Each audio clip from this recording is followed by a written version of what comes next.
Baik, Assalamualaikum warahmatullahi wabarakatuh. Izin memperkenalkan diri. Saya dari kelompok 5. Saya sendiri yaitu nama Ilul Farida NPM 2313024017. Di sini saya akan mengulas materi yaitu tentang konsep 35.3 yaitu mengenai pertumbuhan primer memperpanjang akar dan tunas. Yang pertama yaitu ada pertumbuhan primer.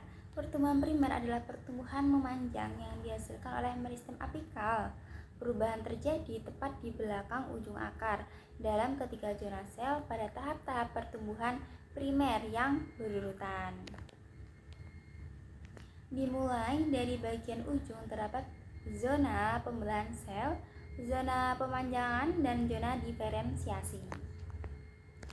Zona pembelahan sel menyangkut meristem apikal akar dan sepiratnya. Sel-sel akar baru dihasilkan di wilayah ini termasuk tudung akar. Yang selanjutnya yaitu pemanjangan sel. Dalam zona ini mendorong ujung akar lebih jauh ke dalam tanah. Sementara itu meristem apikal akar terus menambahkan sel-sel ke ujung yang lebih mudah pada zona pemanjangan. Yang terakhir yaitu pada zona diferensiasi atau zona pematangan, sel-sel menyelesaikan diferensiasinya dan menjadi tipe-tipe sel yang berbeda. Dan pertumbuhan primer akan menghasilkan epidermis, jaringan dasar, dan jaringan vaskular. Assalamualaikum warahmatullahi wabarakatuh. Perkenalkan, nama saya Devian Raksma dengan NPM 2313024063. Di sini saya akan melanjutkan materi 35.4 yaitu second growth inserts the circumference of stem and root in woody plants. Pertumbuhan kedua menambah ukuran lingkar batang dan akar pada tumbuhan berkayu. Primary growth occurs because the apical meristem. Pertumbuhan primer terjadi karena meristem apikal, yaitu hasil dari pembelahan sel-sel embrionik di meristem apikal. Secondary growth occurs due to lateral meristem. Pertumbuhan sekunder terjadi karena meristem lateral. Aktivitas jaringan meristem lateral pada kambium.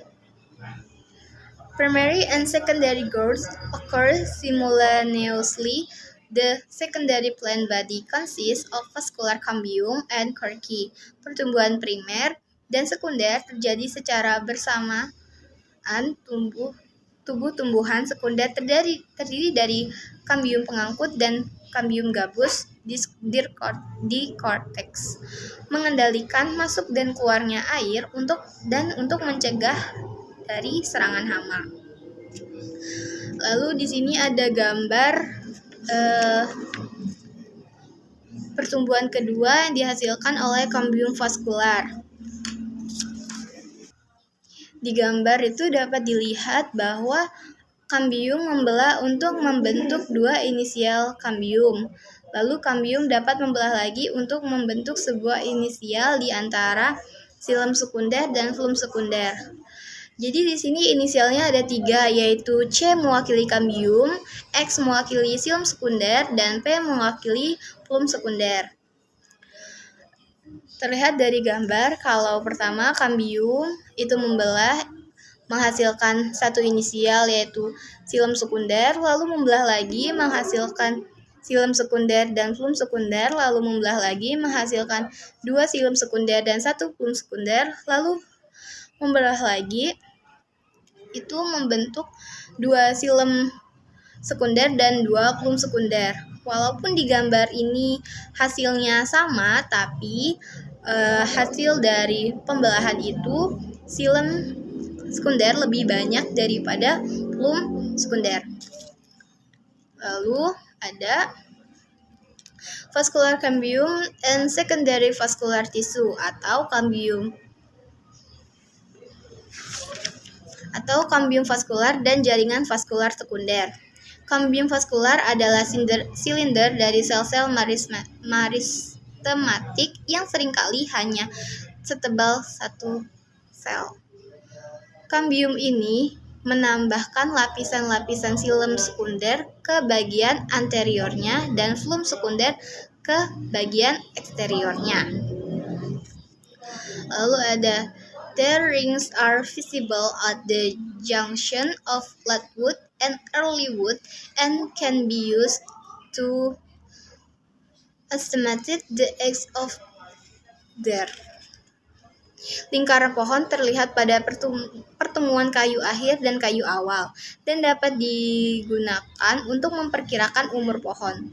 Karena satu lingkaran tumbuh pohon terbentuk dari satu bagian kayu awal dan satu bagian akhir yang diasumsikan berlangsung selama 1 tahun dengan menghitung dari empelur inti kayu sampai ke kulit. Lalu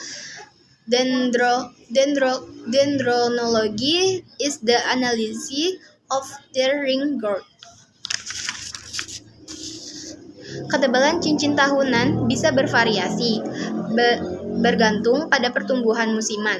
Karena cincin yang tebal mengidentifikasikan tahunan yang hangat dan cincin yang tipis mengidentifikasikan tahunan yang dingin atau kering.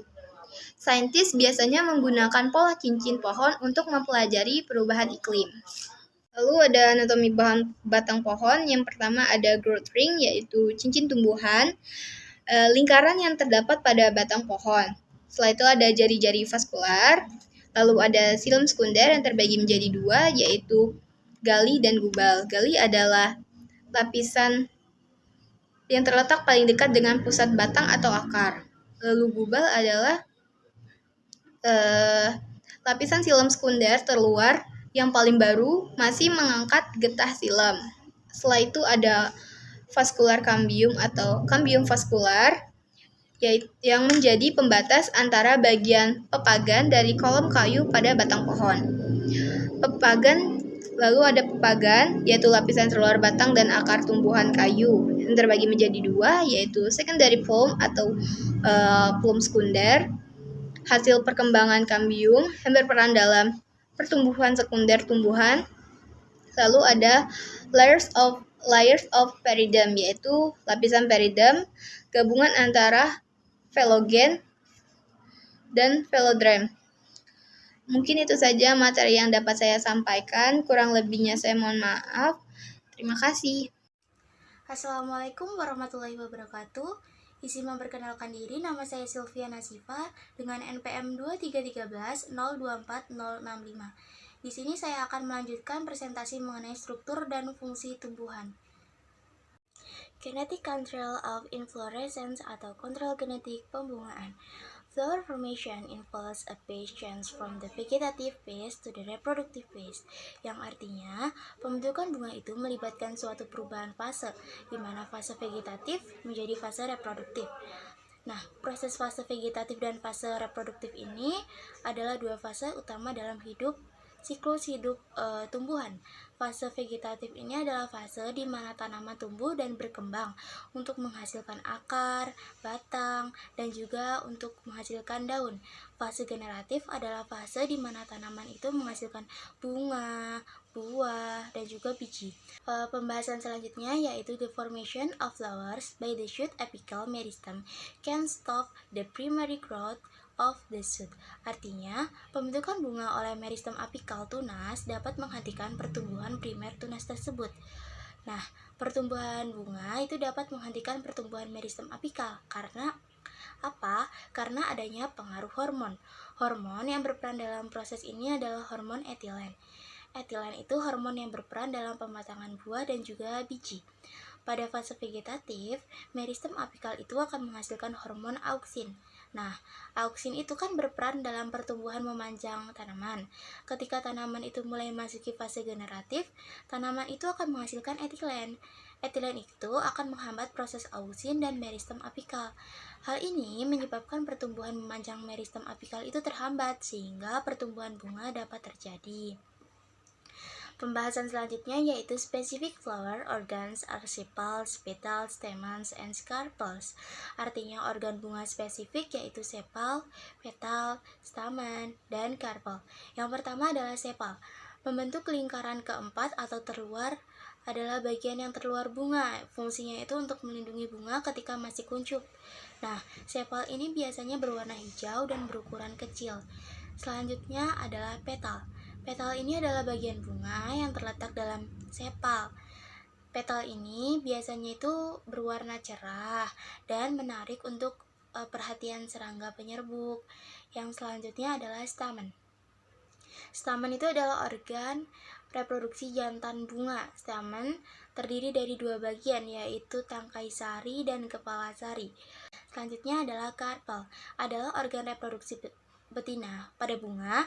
Karpel itu terdiri dari 3 bagian, yaitu ovarium pada bunga, tangkai putik, dan juga kepala putik. In plant identity gains cause abnormal flowers development, artinya mutasi pada gen identitas tumbuhan menyebabkan perkembangan bunga yang abnormal.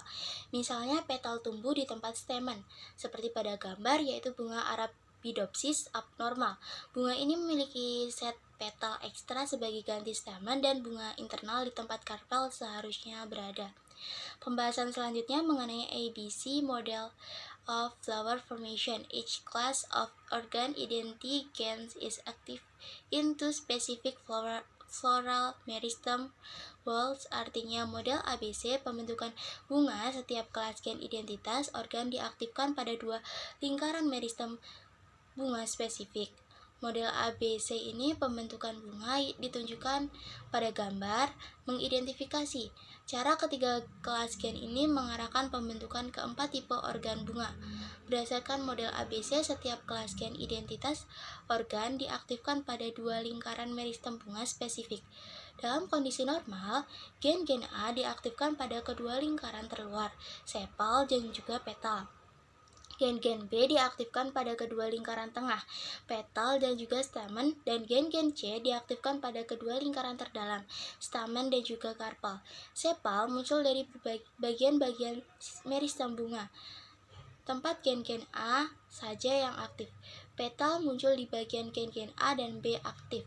Stamen muncul di bagian gen-gen B dan C aktif, dan karpel muncul di bagian gen-gen C saja yang aktif.